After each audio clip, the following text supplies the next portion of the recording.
Good morning, welcome back to my channel Smriti's world. কেমন আছো তোমরা? আশা করি খুব ভালো আছো। তো দেখো, আজ আবার একটা অন্য সকালবেলা নিয়ে চলে এসেছি। সকালে দেখেছো শরতের মেঘ পুরো সরে গেছে, নীল আকাশ, আর কি সুন্দর রোদ উঠেছে। আহা, কয়েকদিন মেঘলা বৃষ্টির পরে আজকে রোদটা দেখে যে কী ভালো লাগছে। কতক্ষণ থাকবে বলা মুশকিল আছে, তবে আকাশটা তো একদম ঘন নীল হয়ে আছে। আর দেখো বৃষ্টিটা হয়েছে সকালবেলা, পুরো জল জমে আছে। আর ফুলটা দেখো কত সুন্দর ফুটেছে না? সেটাও আমি তোমাদের কাছে শেয়ার করতে ছাড়লাম না, কিন্তু দেখেছো খুব ভালো লাগে। এই গাছটা আরেকটু বড় হলে আরও ভালো লাগবে। আর এই দেখো আমার গাছে কি হয়েছে, লঙ্কা। দেখেছো? খুব ভালো লাগে এই গাছের লঙ্কা তুলে খেতে, কিন্তু প্রচুর ঝাল, খাওয়া যায় না, একজন খেতে পারবে না এত ঝাল। আর এখানে দেখো আমার মানি প্ল্যান্টের গাছটা ছোট্ট একটা চারা বেরিয়েছে, সেটাও দেখতে ভালো লাগছে, তাই না বন্ধু? কেমন লাগছে তোমাদের বলো। আর দেখো এখানে বৃষ্টির জল একটু ছিল, তাই আমি ক্লিন করে দিলাম। এখানটায় কাঁচ পেতে রেখেছি, ওই জন্য নিচেটা পুরো কাঁচের ফাঁক থেকে দেখা যাচ্ছে। আর বৃষ্টি হলে তো পড়বেই, তো সকালবেলা একটু তো এগুলো মোছামুছি করতে হয়। প্রিয়ঙ্কা আসে, ঘরের কাজ করে, আর আমার ছেলে উঠে গেছে। এটা হলো ছেলের বেড। তো দেখো কি অবস্থা বেডের, দেখেছো? এটাকে গুছাতে হবে।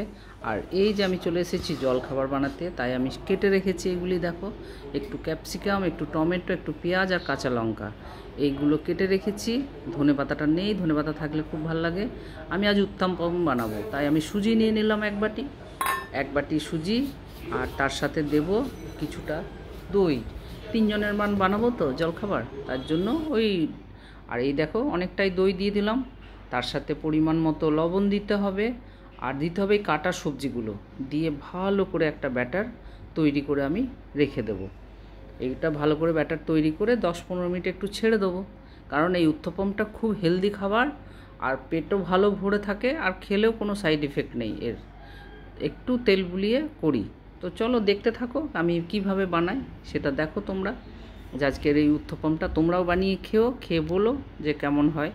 দেখো এখন জল ছাড়বে, এটা নুন দিয়ে দিলাম, সবজিগুলোর জলটা ছেড়ে যাবে। তাতেও যদি টাইট থাকে তখন আমি একটু হালকা জল দিয়ে ভালো করে একটা ব্যাটার তৈরি করে নেবো। একটা থিক ব্যাটার, মানে খুব লুজ না, আবার খুব যে টাইট সেটাও হবে না, একটা থিক ভালো ব্যাটার। দেখো আমি জল দিয়ে এটাকে ভালো করে গুলে নেব, গুলে নিয়ে এক সাইডে সরিয়ে দেবো। তো দেখো ব্যাটারটা আমি জল দিয়ে রেখে দিয়েছি, এটা সুজিটা টানবে, তারপর পরে আবার আমি জল দেবো এর মধ্যে। আর ততক্ষণ একটু চাটনি বানিয়ে নিই। এই যে আমি মিক্সিতে দেখো চাটনি বানাতে দিয়ে দিয়েছি। এটার মধ্যে দিয়েছি নারকোল, বাদাম, আর একটু সামান্য ছোলা, লঙ্কা, কারি পাতা। তো দেখো আমার কত সুন্দর চাটনিটা হয়ে গেছে। এই চাটনিটা দিয়ে ওই উত্তপম খেতে ভীষণই ভালো লাগে, তাই তোমরা এরকমভাবে একটা চাটনি বানিয়ে নিও। দেখো চাটনিটা হয়ে গেছে, এটা একটু সাইডে রেখে দিয়ে এবার উত্তপম বানাই, চলো। তো দেখো এখানে আমি এসে গেছি উত্তপম বানাতে। দেখেছো এইভাবে উত্তপমটা বানাতে হয়। এই যে একটু আমি ঘি দিলাম, আমি তেল দিইনি, একটু নিচে ঘি বুলিয়ে দিয়েছি, তার উপরে এটা দিয়ে দিলাম। আর আস্তে আস্তে যেই হতে থাকবে তখন দেখবে অটোমেটিক উঠে যাবে। এটা প্রথম তো, যার জন্য একটু সময়টা লাগছে, বাকি আর লাগবে না। এই যে দেখো কি সুন্দর লাগছে না দেখতে? এটা খেয়ে দেখবে, হেভি টেস্টি, দারুণ। আমার তো ভীষণই ভালো লাগে। তোমরা খেয়ে দেখো, এবং খেয়ে দেখে আমাকে বলো একদিন বানিয়ে যে কেমন হলো। আর এই দেখো চাটনিটায় আমি একটু তড়কা দিয়ে দিলাম। এই তড়কাটা দিয়ে দিলেই তো সুন্দর হয়।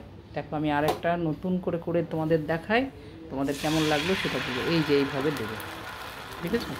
তো রঙিন টমেটো আছে, লাল রং, লঙ্কা আছে, একটু ধনেপাতা, ক্যাপসিকাম আছে, তো সেই জন্য রঙটা সবুজ সবুজ, খুবই ভালো লাগছে। যে যেমন সবজি খায় সেইভাবে দিতে পারো। তো এটা দিলে এইভাবে করে খেও এবং ভালো লাগবে। তখন চাটনি ফুল রেডি। এটা আমি খেয়ে বলছি কেমন হয়েছে। বাহ, ভালো হয়েছে। হ্যাঁ, চাটনিটাও দারুণ হয়েছে। Nice, thank you mummy. তো তোমাদেরও যদি ইচ্ছা করে এরকম করে বানিয়ে খেতে পারো, ঝটপট ব্রেকফাস্ট, খুবই হেভি ব্রেকফাস্ট এবং খুব হেলদি। তো দেখো ব্রেকফাস্ট পর্ব শেষ হতে আমি কিন্তু চলে এসেছি চাল ধুতে।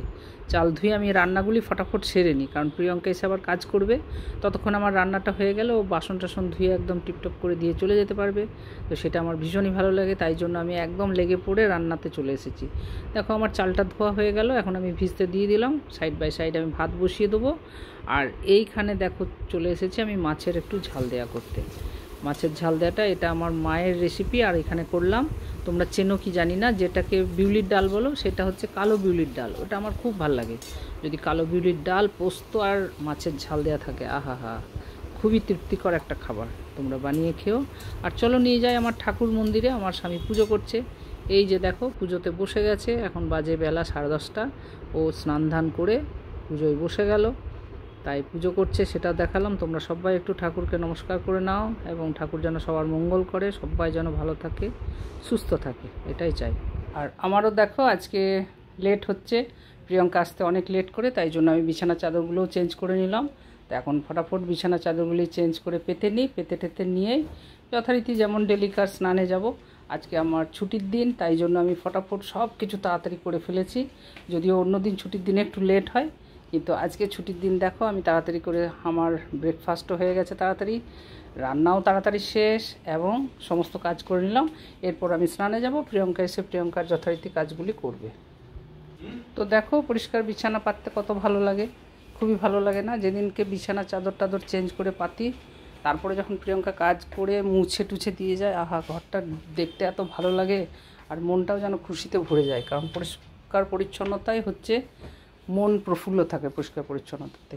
তো সেই জন্য আমারও ভীষণই ভালো লাগে। আমি তো আগে আরও কাজ পাগলা ছিলাম এবং আরও পরিষ্কার পরিচ্ছন্ন থাকতে, কিন্তু এখন একটু ইদানিং দেখছি আমারও একটু ঢিলে মোটা হয়ে গেছে, জানি না কেন। তো দেখো আজ কত সুন্দরভাবে বিছানাটা পেতেছি, তোমাদের কেমন লেগেছে তোমরা কমেন্ট বক্সে লিখতে ভুলো না। আর এরপর আমি চলে যাই, আমি ওয়াশিং মেশিনে কাপড়গুলো দিয়ে, দেখো আমি ওয়াশিং মেশিনে কাপড়গুলো দিয়ে দিলাম। এরপর আমি অন করে দিয়ে আমি চলে যাব স্নানে। স্নান করে এসে ততক্ষণ ওয়াশিং মেশিনের কাজও করতে থাক। তো দেখো আমার ফট করে আমার স্নান করে এসে আমি যে কাপড় মিলতে এসেছি, দেখি ও বাবা, সকালে দেখলাম রোদ, নীল আকাশ, এর মধ্যে আবার এক ঝলক বৃষ্টি হয়ে গেল।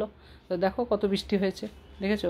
আর এই যে আমার পুদিনার গাছটি দেখো কেমন হারা ভরা হয়ে আছে, যত জল পাবে তত সুন্দর লাগে দেখতে। আর এই গাছটায় দেখো একটা লঙ্কা ধরেছে, এর আগেও একদিন দেখিয়েছি। আর এই যে কাপড় ধোয়া হয়ে গেছে, আমি যথারীতি কাপড়গুলি মিলে দিয়েছি, দেখো কত সুন্দরভাবে। কেননা বৃষ্টি হচ্ছে তো বাইরে মিলতে পারলাম না ব্যালকনিতে, তাই জন্য ঘরের মধ্যে স্ট্যান্ডেই দিয়ে দিলাম। তো কাপড় মেলাও হয়ে গেল। সব কাজ, কিছু কাজই বুঝতে পারলে। এখন বিকেলবেলা হয়েছে, বিকেলবেলা আমি বসে গেছি শাড়ির পাড় লাগাতে। তো আজকের মতো এইখানেই আমি শাড়ির পাড় লাগাতে লাগাতে ব্লগটি শেষ করছি। তোমাদের কেমন লেগেছে কমেন্ট বক্সে লিখতে ভুলো না। সবাই একটা লাইক কমেন্টস করো, আর যারা নতুন দেখছো তাদেরকে বলি সাবস্ক্রাইব করে বেল আইকনটা টিপে দিও, তাহলে আমার নোটিফিকেশন তোমাদের কাছে পৌঁছে যাবে।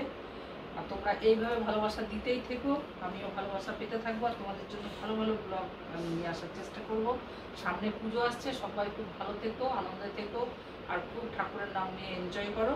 আর আমিও তোমাদের জন্য ভালো ভালো দুর্গা পুজোর ব্লগ আমি আনার চেষ্টা করব।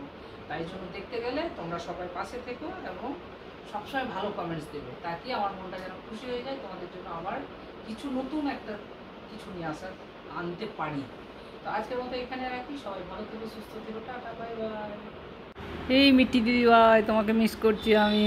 এই যে আমার দাদু ভাই, কিউট দাদু ভাই, মিষ্টি দাদু ভাই, তোমাদেরকেও মিস করছি। সবাইকে লাভ ইউ, সবাই ভালো থেকো, সুস্থ থেকো, love you love you love you.